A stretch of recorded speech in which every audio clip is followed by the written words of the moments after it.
रचा ये विधान है, हमारा नतमस्तक इसको प्रणाम है। यहाँ उपस्थित आदरणीय निर्णायक मंडल, अध्यापकगण एवं मेरे साथी प्रतिभागी, आप सभी को हमारा सादर नमस्कार। जैसा कि हम सभी जानते हैं कि आज हम सभी यहाँ ड्रामा के लिए एकत्रित हुए हैं, तो जिसका हमारा विषय है नारी सम्मान। आज हमारे देश की नारियाँ हर क्षेत्र में प्रगतिशील है, पर फिर भी घर से लेकर समाज तक कुछ ऐसी सामाजिक बुराइयां और दिन प्रतिदिन महिलाओं के मान सम्मान का हनन करने वाली घटनाओं के बढ़ने के कारण आज नारियों का भविष्य खतरे में पड़ता जा रहा है। आज महिलाएं इस विकासशील भारत को विकसित बनाने में अपना संपूर्ण योगदान देती है, पर फिर भी अलग अलग रूपों में उनके अधिकारों को हनन किया जाता है और उन्हें प्रताड़ित किया जाता है, तो जो गलत है। तो चलिए इन्हीं सब बातों को ध्यान में रखते हुए हम अपने ड्रामे की प्रस्तुति शुरू करते हैं।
इश्क भी क्या खूबसूरत बला है, मान जाओ तो ठीक, नहीं तो इंसान तेजाब से चला है।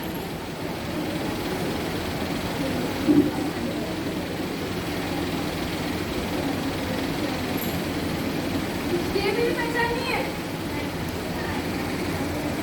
ये मैं नहीं हूँ। उस दिन राहुल को लगा कि उसने मेरा चेहरा जला के मेरी पहचान मिटा दी और मुझे कमजोर कर दिया, पर ऐसा नहीं है। मेरी पहचान मेरे चेहरे से नहीं है, मेरी पहचान तो मेरी काफी। इसने अच्छा नहीं किया, बिल्कुल अच्छा नहीं किया। इसने मुझे मना किया है ना, बड़ा घमंड है वैसे अपनी खूबसूरती पे। अब मैं भी देखता हूँ कैसे घमंड करती है अपनी खूबसूरती पे।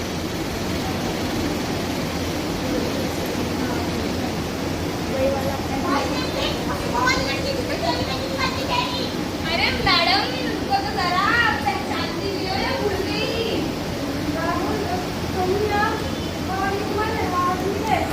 क्या बोला था सुरेश तूने? मेरी शक्ल गंदी है और क्या बोला था भाई? बड़ा घमंड है ना तुझे इस खूबसूरती में। अब मैं भी देखता हूँ किसने घमंड करती है तू।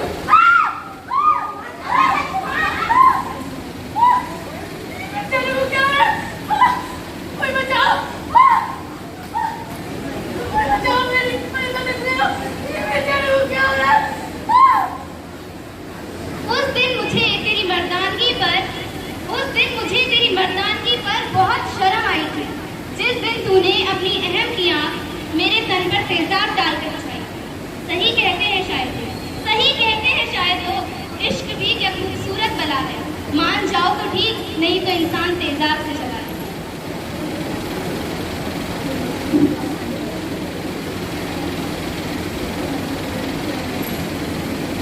ये मेरी पहचान नहीं है,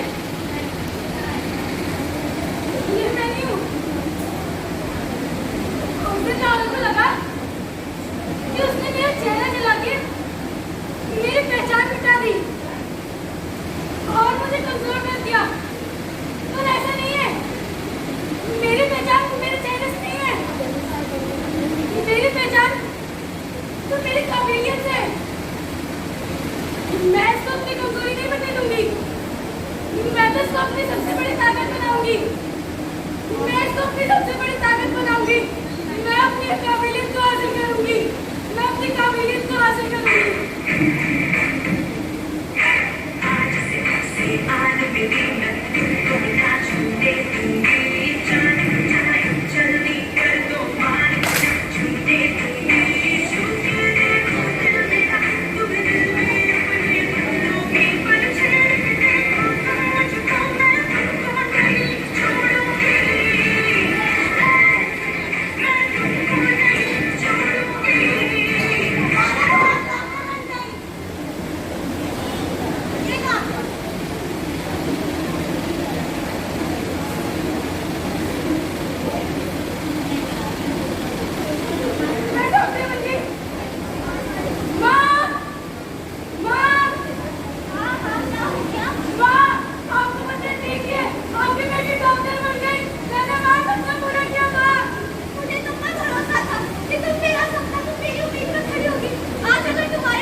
से चादर पहन मुझे। पता नहीं कौन वो पत्ते पकड़ना सिखा गया हमें, वरना नारियों को सम्मान में तो लगता रहना महाभारत की तरह थी हमारी। लेकिन मेरे जाने के साथ मेरे सब रुका नहीं, तभी तो मेरी नस्ल क्या अब भी सोचती है। काश मैं भी बिना मुक्ति लगाए सोती, काश मैं भी एक लड़का जल्दी बनकर लौट नहीं उठती, सारी रात दोस्तों के साथ रहती, काश मैं भी लड़का। कहते सुना है सबको कि बेटी को पढ़ाओ लिखाओ सशक्त बनाओ, लेकिन जब पढ़ लिख कर मैं डॉक्टर बनती, मेरी माँ ना बोल के अपनी आंखों में खोती।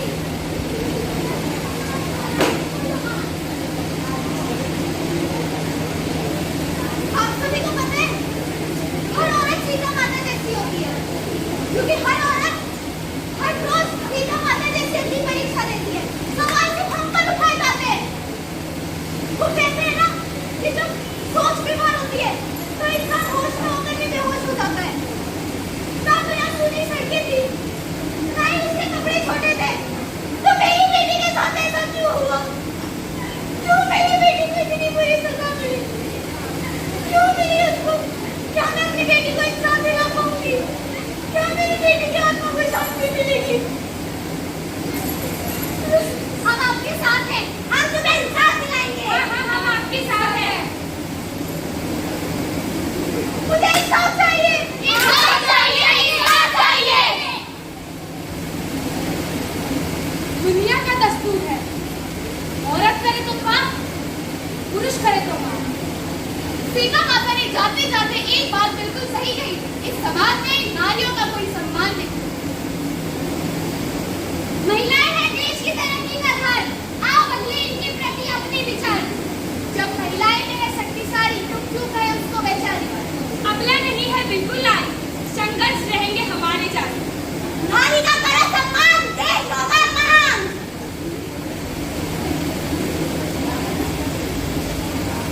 तो जैसा कि आप सभी ने देखा कि एक नारी को न जाने कितनी मुसीबतों का सामना करना पड़ता है।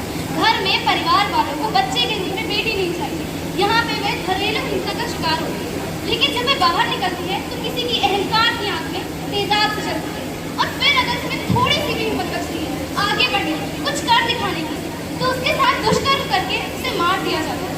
आज सरकार को कुछ ऐसे सख्त कानून बनाने की आवश्यकता है जो जल्द से जल्द कार्रवाई